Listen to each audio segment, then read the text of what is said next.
Yes, people, welcome back to the Isolation Ratcave. It's Ratzi here for DJKit, and a great day today as Numark have announced not one, but two new Mixtrack controllers. The Mixtrack Pro FX and the Mixtrack Platinum FX.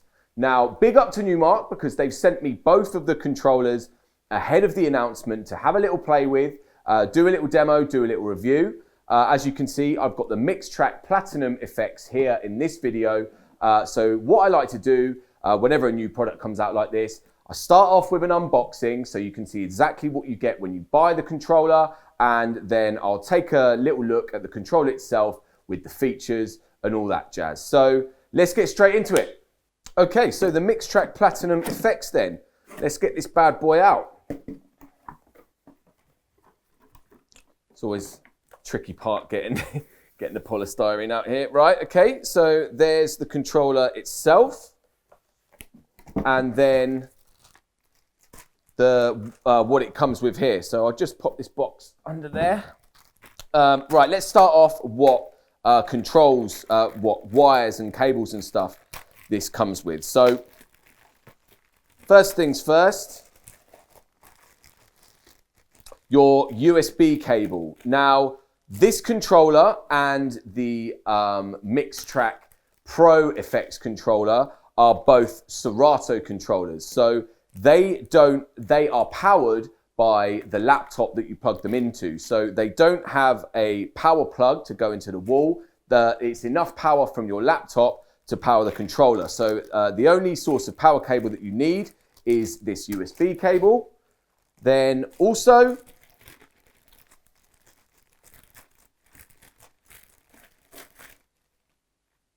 some Numark stickers so you can represent your brand, stick them all over your laptop.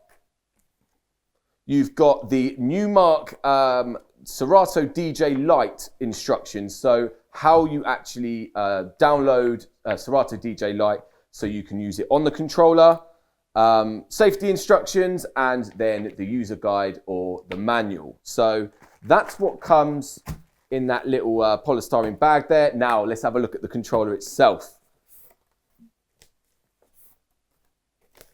Very nicely, safely packaged up, so no chance of damage during transit once you've bought it from us here at DJKit.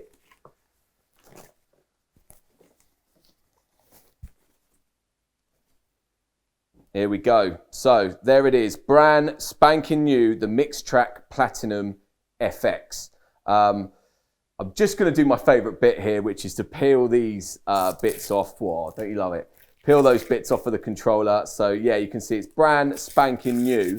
Now, the first thing which I've noticed about this compared to the Mixtrack Pro FX is I can see already that there's in-screen jogs. But yeah, let's get it plugged into Serato and see what this thing can do. So here it is then, the Numark Mixtrack Platinum FX. Now, like I said, the first thing that kind of caught my eye when I got it out of the box there was these whopper jog wheels. Now, these are 6-inch jog wheels, which are pretty much the biggest jog wheels that I can think of on a controller around this kind of entry-level price range. And also, Brucey bonus, they've got in-jog displays. So as you can see from the in-jog displays, it's got a kind of circular parameter which goes around the outside. It also tells you which deck you're on. So at the moment, I'm on deck number 1. It tells you the BPM of the tune, how much of the tune you've played there, the timer, and then also down the bottom here in red, it tells you how much pitch you've gone faster or slower, and also the pitch range there. So skipping forward a little bit here, but you can change the pitch range by pressing Shift and the minus button on the pitch bend here. So now it's on 50. Now it's back to 8 again. So yeah, brilliant displays. As you can see, it tells you as well, the longer you play your tune for, the white comes around the top here. So you know when that's at the end of the tune, your tune's about to run out. So as I said, within these jog wheel displays here, it tells you which deck you're on. So I'm on deck 1 and deck 2 there. Why do I need that on this controller? Because this Mixtrack Platinum FX, even though it's only got 2 channels and 2 jog wheels, you can play 4 decks on this controller. So all you do is you click the deck select button here, and as you can see there, that's turned to deck 3. So if I drag a tune in there on Serato here, there you go. That's now playing deck number 3. And then what I can do is click this deck select button. That takes me back to deck number 1, and I can play that on top of it.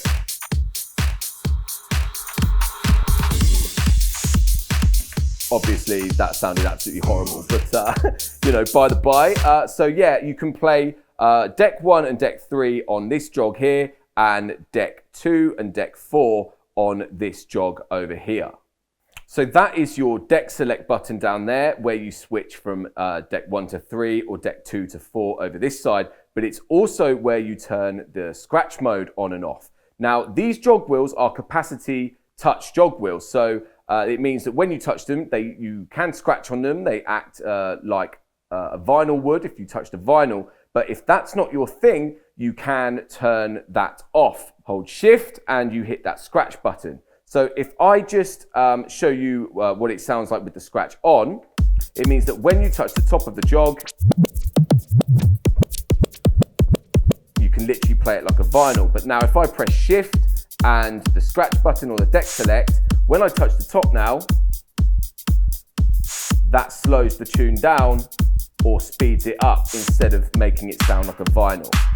Now also you can do the same thing on the pitch bend over here. So by pressing the plus button, that speeds the tune up, and by pressing the minus button, that slows the tune down. And like I said earlier, if you press shift and the minus, it changes your pitch range, so how much you can speed up or slow down the tune. And if you press shift and the pitch bend plus, that's the key lock. So it will keep, no matter how fast you speed the tune up or slow it down, it will stick in the same key. So speaking about the pitch bend and stuff, look at these whopper pitch sliders here. These are 100mm pitch sliders. And again, similar to what I said about the jog wheels, this is, I think, some of the biggest pitch sliders that you'll see on a controller around this price range. So yeah, 100mm, all the way up top to bottom, like they're super smooth. The only thing missing is I like a click when you reach the middle so that you know that you're back at 0. But really great to have those massive pitch sliders on this Mixtrack Platinum FX. Just going up to the top, here's your microphone volume. So on this unit, you've got 1 microphone input, and it's a 1/4 inch jack on the back here. So moving down, as I've kind of referenced before, you've got your shift key, which when you hold, that sort of enables the secondary functions on this controller, which are the ones in red. Now down here, you've got your sync button, and then the secondary is a sync off, and then your cue and your play button down here. Now, a brilliant thing about this controller and the other new Mixtrack controller that Numark have brought out today, sort of people familiar with other Numark controllers, you might have had you might own a Numark controller at the moment, but they used to be symmetrical. So the cue and the play button would be in the bottom left on this side, but they would be on the bottom right of this side. So imagine a mirror going down the middle, it would be like that. So the pitch slider would be out here, and etc, etc. I personally am so happy that they've sacked that idea off and they've gone now to this kind of non-symmetrical layout, because it's more like 2 separate units, like 2 media players and a mixer put together, rather than a DJ controller. And it's also good for people, you know, who might be learning on like this controller and then go to play on higher, more higher end equipment, which is typically laid out like this. So, you know, you won't be sort of going to press the cue and the play button in the wrong places or whatever. It's all laid out like the higher end stuff now. So that's really, really pleased me about these controllers. So now then, let's take a look at the performance pads. So it's worth saying at this point that I have got this Mixtrack Platinum FX plugged in to my laptop running Serato DJ Lite. Now, because I'm using Lite, you only get the top 4 pads up here to control the performance modes. These bottom 4 pads down here have got their own function. So you've got stutter, which basically carries on playing the sample like as fast as you tap it like that. You've got the going back to the start of the tune or skipping backwards of the tune, track skip, or you've got these buttons, which, you know, universal kind of logos here, going rewinding backwards of the tune or skipping forwards on the tune, you know, pushing the tune forward here.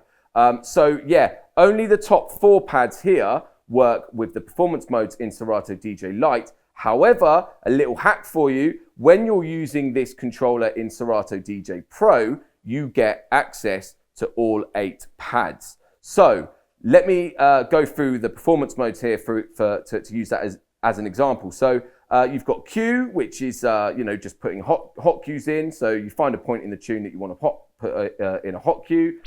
So if I take this back to the beginning, I want to put a hot cue in at the beginning of the tune. I press that, and now that will always go back to the beginning of the tune, because that's where I put the hot cue.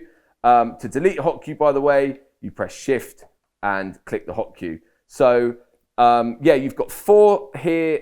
You can put up to 4 hot cues using this with Lite.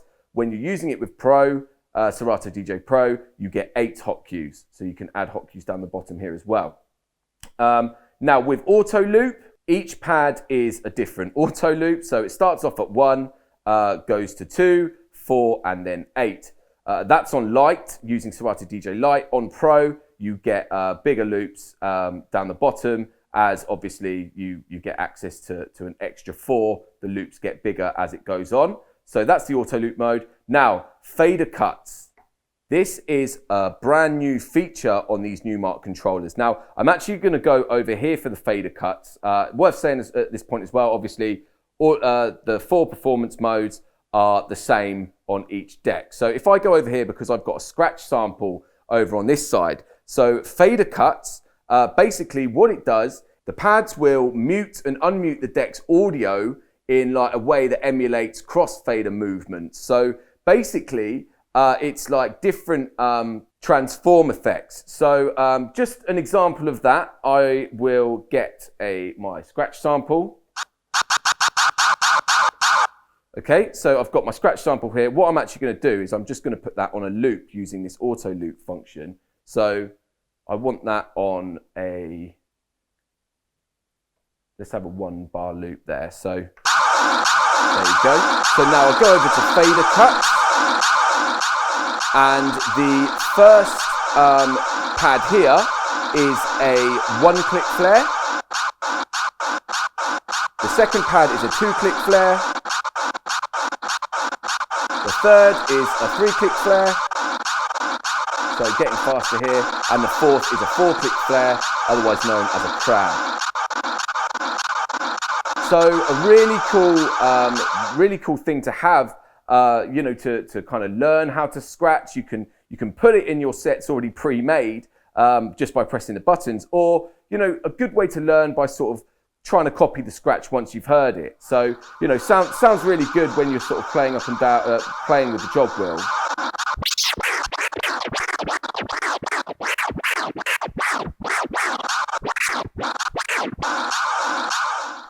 So yeah, basically that fader cuts button does the scratching for you, so that you don't have to be sort of clicking on the crossfader. Also, when you're using the fader cuts with Serato DJ Pro, you get some extra fader cuts along the bottom 4 pads down here.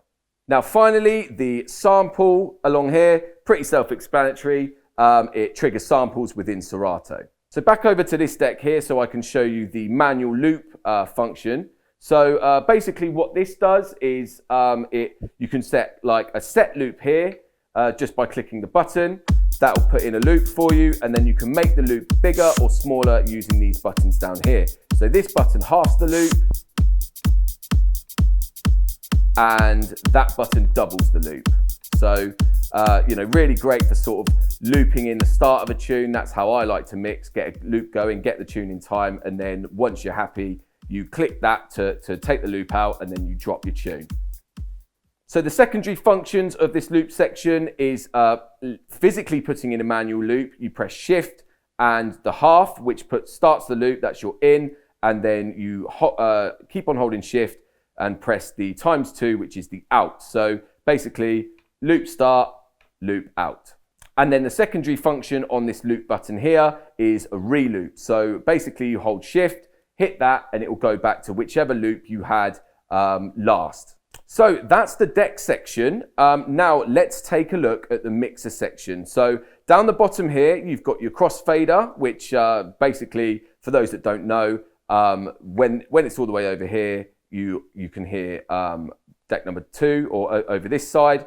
And when you've got it over there, you can hear deck number 1 or the tune playing over this side. So you can actually change the curve of the crossfader within Serato from having it to like a very sort of slow blend like that. If the crossfader's on a slow curve, or if you've got it on a tight curve, all you have to do is just move it a little bit, and then you can hear that tune, say like that, which is sort of better for scratching. So then also the faders, you've got the volume faders here. Like I said before, even though this is a 4-deck controller, only 2 volume faders. And then in the middle here, this is where you control your headphones. So the top one is your headphone volume, and then the bottom one is whether you want to hear just the headphones, so whatever you've got queued, or if you've got it all the way over to this side, that is, you can hear what's coming out of the master. So basically, if you don't have a monitor speaker or whatever, you can have it in the middle, which means that you can still hear what's in your headphone queue, but also a little bit of what's coming out of the master, so you can kind of mix them both together at the same time. Once they're in time, that's when you bring your volume fader up.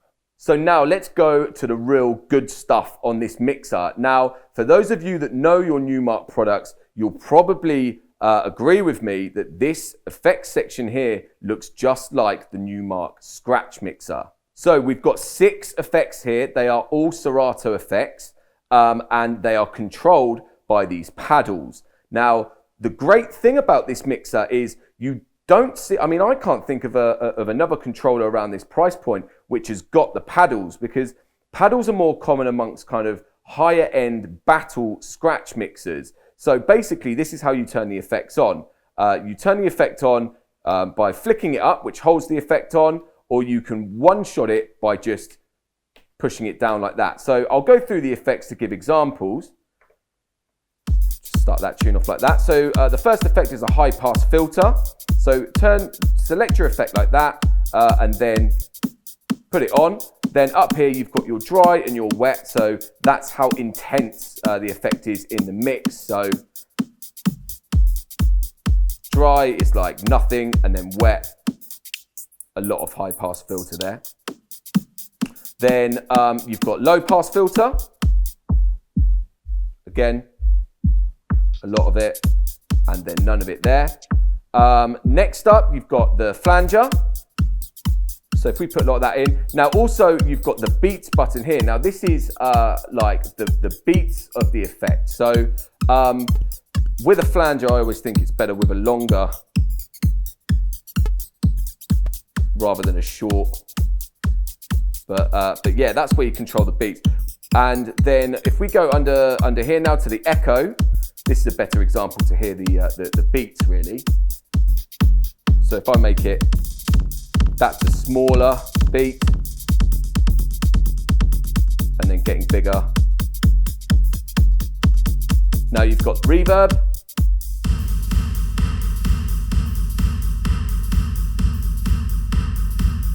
And then phaser.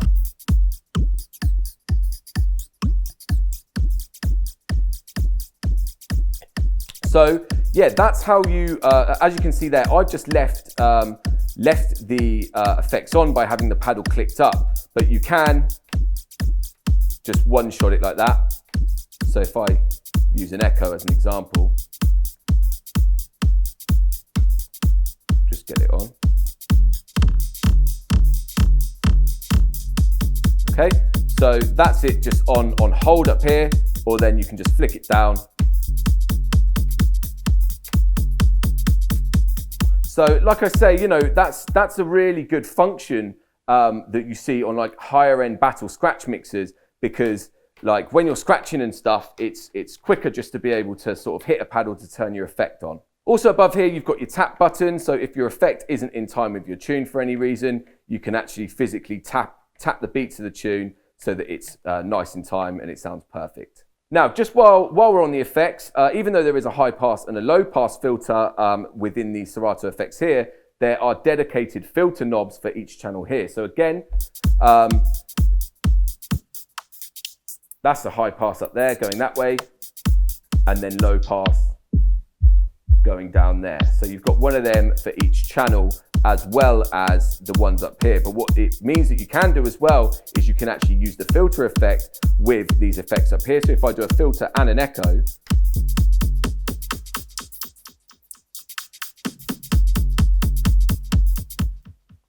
that's a real nice effect, especially for transitioning. Now, above the filter knobs, you've got 3-band EQ, so bass, mid, and treble, just for people that don't know what that is.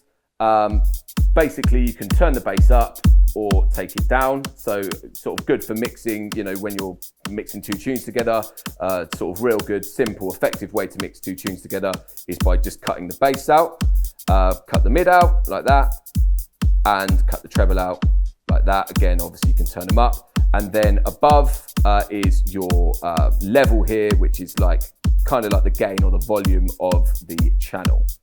Now, finally, up here in the mixer section, you've got your browser knob, which you can flick through Serato, your Serato library, and then your load button, load to left, load to right. If you double tap, it does instant doubles, which means it puts the same tune on both sides. So, you know, always nice to have this browsing function because it kind of keeps you from having to go over and have your face in your laptop, always typing your tunes in like that. If you've just got your library, your certain playlist that you want to play, then you can just scroll through it like that and then load your tunes like that. And then by pressing it, it actually takes you back and forwards through your Serato crates and playlists. So as I said before, the microphone volume is up here in this top left. The master control is up here in the top right. Now this controller only has one master output, which is an RCA here. So there's no booth output on this, no XLR output, only RCA. And then obviously this is where your USB comes out into your laptop. Now, as I said, this doesn't require any power. It is powered by your laptop. And then this is where your microphone goes in. Also on this controller, it's got dual headphone inputs. So it's got a 1/4-inch jack, which is the large headphone input, and then the smaller 3.5 headphone input on it as well. So there you have it then, guys. That is the Mixtrack Platinum FX. Now, this controller, for the price, you're getting so much. Now, not only are you getting the in-jog displays, which is a wicked feature, which sort of, you know, keeps you away from having to stare at your laptop and almost more of like an old school way to DJ rather than looking at waveforms. You're just looking at kind of, you know, sort of in-jog displays. This obviously works with Serato where you can go 4 decks. So you can go 4 decks on a 2-channel controller.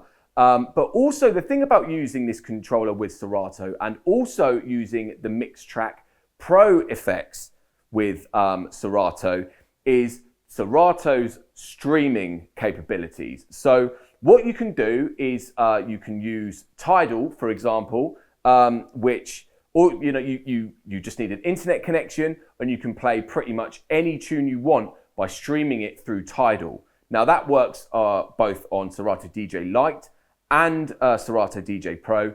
You do have to have a Tidal account, bear in mind, but you know, it means no more having to download tunes, pay for tunes. You can play as many tunes as you want as long as you've got that monthly subscription with Tidal or also SoundCloud Go as well on Serato.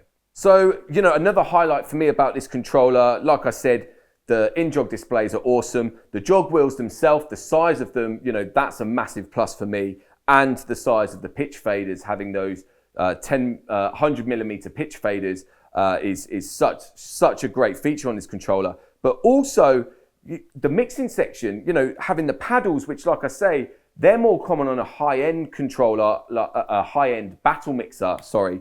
And you've got those 6 effects in there, similar to the Numark Scratch, although the effects are slightly different. You've got pretty much exactly the same layout. So I think this controller would be really good for someone, you know, who maybe wants to learn how to scratch, because they can use that fader cuts performance mode to, you know, add scratches into their sets, or try and copy them. Like I said before, it's a great way to learn.